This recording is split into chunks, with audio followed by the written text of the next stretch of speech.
So, Bungie dropped a big announcement in This Week in Destiny.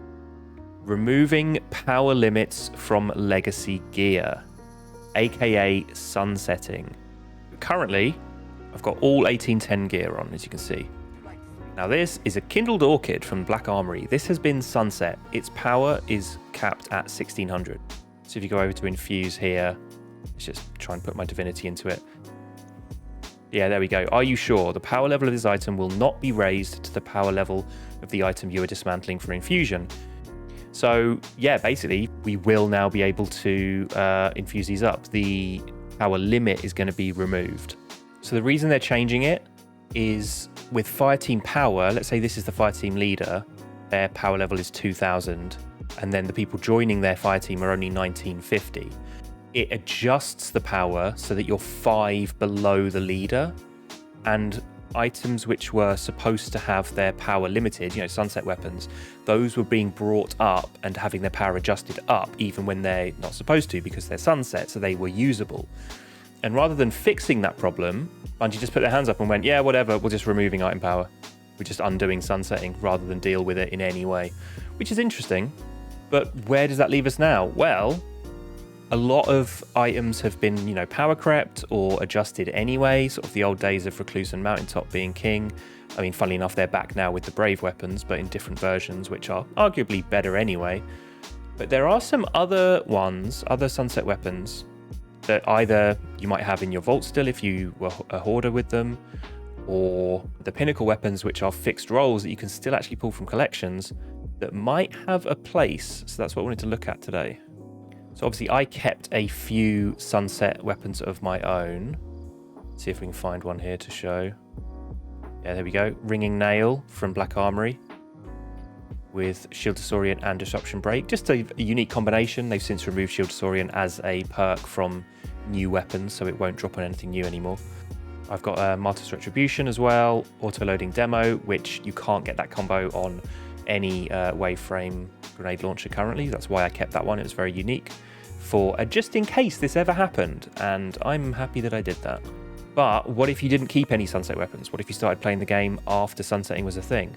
Well, you can go to the Exotic Archive, and in the Legacy Gear section, you have some of these are like new ritual weapons, but a lot of these are old pinnacle weapons. They are fixed rolls that got sunset. And yeah, you'll be able to use the old version of Mountaintop and bring its power level up in the final shape. Not that you would want to, because all it has is Rangefinder and Rampage on, so the new Brave version of it is obviously much better. Same with Recluse. But there's some weapons here that are actually quite interesting. Komodo, it's a solar linear that has box breathing, as well as accelerated coils and charge time masterwork. Some people use linear fusions like the Tarantula, the Arc one, with box breathing in like solo Grandmaster Nightfalls, because if you're only going to be shooting one shot every now and then, it's actually a great perk for that to get quite a significant damage bonus. This is without box breathing. 27081. And then with box breathing, 34951. That's a 30% damage buff. Pretty much 29.06. 21% delirium. It's got killing tally on, which now we get on a lot more weapons, but there's no other rapid fire 900 RPM machine gun with killing tally. So this will fill that slot again. Plus it's got overflow, which pairs great with killing tally because you lose the killing tally buff if you stow it or reload it. And obviously if there's ammo bricks around, you just need to walk over it and it'll automatically not just reload it, but reload it to double its capacity. I've always liked killing tally on Delirium because rapid fires make for really good pad clear machine guns. You get high ammo reserves as well. And for the combo of overflow and killing tally, which Delirium has, there's actually only one gun in the game other than Delirium that can roll it, and it's the Stasis Trace Appetence from this season. So yeah, Delirium's still a very unique gun, very unique machine gun, and it'll be great to use it again once we can level it up. Python is an aggressive frame void shotgun that has either overflow or feeding frenzy, paired with shield disorient or 1-2 punch. And again, I really like shield disorient for certain situations. Obviously, it doesn't come up that much, and you have to match the element with the shield of the enemy. But for example, I used a shield disorient shotgun, the Arc one from Garden of Salvation, in the reprised Crota's End Day 1. One of my jobs was to clear out the knights in one of the towers, and they had arc shields, and I was on renewal grasps so that we took less damage during DPS. So my ability to kill those knights quickly was kind of reduced by that, but I found it really good utility to be able to kill those knights safely. So Breakneck is an interesting one because it is a fixed role. Originally this had Rampage here and Onslaught, and Onslaught would ramp up the rate of fire depending on how many stacks of Rampage you had. So it was like double damage perks, because you'd be doing increased damage because of Rampage as well as, you know, increased DPS because of Onslaught.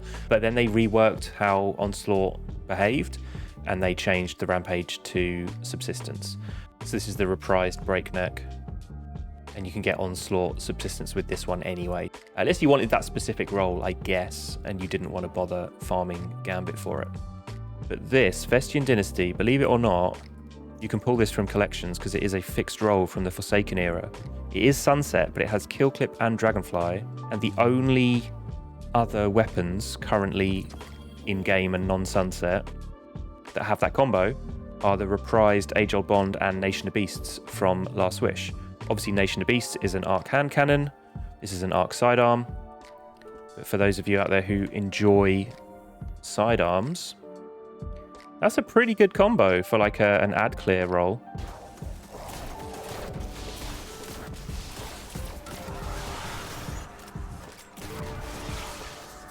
So the thing to bear in mind about any of these static rolls that you can pull from collections are that you don't really want to go with for anything from year 1, because it doesn't have this mod slot here for putting like minor specs on. Loaded question, there is a reprised version of this currently available from Nightfalls. I think it is this week actually. And you can get the autoloading holster Reservoir Burst on the new one as well. But if you haven't bothered farming for a new one and you just want this combo again, well, you can just pull it out of collections and in Final Shape infuse it up and use it just as if it never went away. So to show off this random rolled Sunset water rifle that I kept with Shield Disorient and Disruption Break. So headshot 16941 normally. But with this, not only gets disoriented, but it now goes up to 25412. So pretty niche, very specific use case combo for that. But I've got that Shield Disorient and Disruption Break combo on this Ringing Nails solo auto rifle, as well as Kindled Orchid, the Void hand cannon, Tempered Dynamo, the Arc Fusion, and I have an old Hammerhead just with Shield Disorient on it.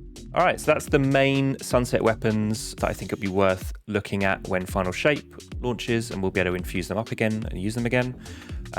There's other ones, of course, but a lot of them are not really worth using because they've been power crept into oblivion. But some of these, you know, they might have a use case. So keep an eye out for them and think about how they might work in your builds.